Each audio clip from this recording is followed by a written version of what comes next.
4,000 years ago, Stone Age Britons raised this mysterious monument, Stonehenge.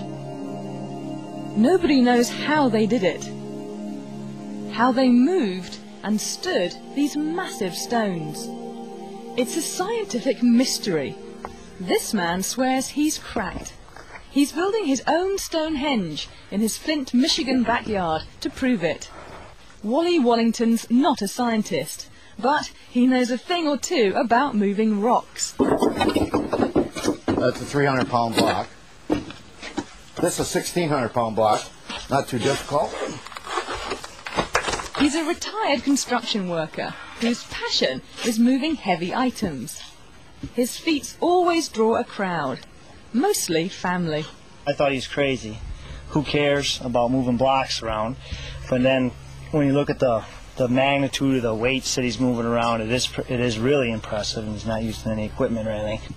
In playing with blocks, Wally thinks he's discovered how Stonehenge was moved. This is my first Stonehenge arch I permanently put in place. It's 3 blocks, they weigh over a ton each. It's all based on a very simple technique. I found a simple explanation for this, to move a block about the weight of a minivan, would be to place a stone underneath it. And once I balance on it, I can spin it. Of course, with that spin, you've seen I didn't go anywhere. But I got 2 handles on my lever, and I could place another stone on this side. Now, every time I spin a half rotation on each stone, I move the block horizontally, the distance between the stones. With my own output, I could move a 1-ton block 300 feet per hour. Using this technique, he's moved everything from 1-ton blocks to buildings. He moved up to a pole barn at one point, a 30 by 40 pole barn that he moved 300 feet for me, and it was more or less, what else can we move? And he looked at me and says, hey, can we move your barn? And I said, sure, let's, Next thing you know, it was 300 feet in the other direction onto another piece of property. It can move barns, and Wally's betting it moves Stonehenge's 25-ton rocks. But raising these giants is a whole different puzzle. This is 19,200 pounds. Yeah, it's 128 cubic feet of concrete. Today, Wally hopes to solve it. He'll put one of his theories to the test and try to stand this 19,200-pound block by himself. I've tried to do this without any mechanical machinery at all. I've used mostly sticks and stones for my equipment. No pulleys, no hoists, no metal levers. Just try to use gravity, too, I believe is my favorite tool. Whoop. The first goal is getting this block 3 feet off the ground. In order to move it up to this point, I just rock the block back and forth, adding weight to that end, and that opens a gap on this side, and just slide a board in. Then I add the weight to that end, there it goes, and slide a board in on this end. This shoring box acts like a jack, slowly raising the block. It's 3 feet off the ground, but tomorrow is the big experiment, standing it up. The grandkids have taken the day off school, and the cameras are rolling. Hey, you guys watch Papa, he's going to do something wild. They're here to watch Grandad lift a block the weight of 2 bulldozers. It's ready. Yes, it is. Here's how it's supposed to work.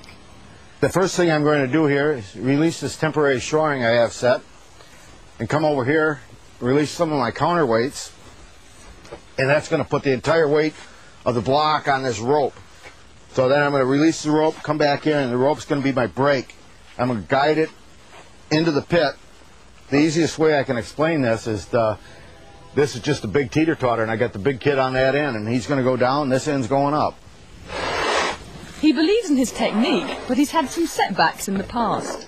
One day I got thrown over top of a block, and a couple times I had the blocks roll off the top and almost land on my feet.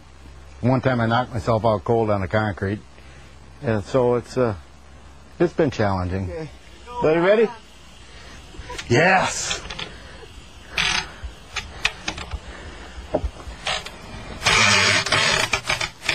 All right.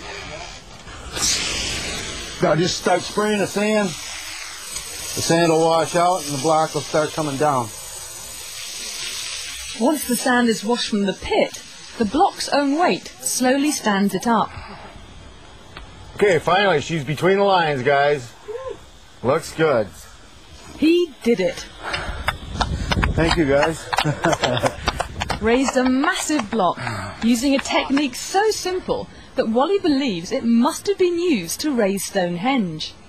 If they were to use this technique to raise the stones at Stonehenge, I believe they could have got it done with a lot smaller crew than anybody has imagined before. It won't be long before this backyard is a little more crowded. This is my first block in the circle. I plan to have 8 of them standing on end like that, all up 11 feet in height. The next one may be a little heavier. We're going to keep going a little further with it. Until then, the only mystery that remains is this stone circle's name. Wally's Wonder Circle. How about the Wallington Circle? What's that? Stonehenge Reloaded. There you go. Stonehenge Reloaded. There you go. That's not bad.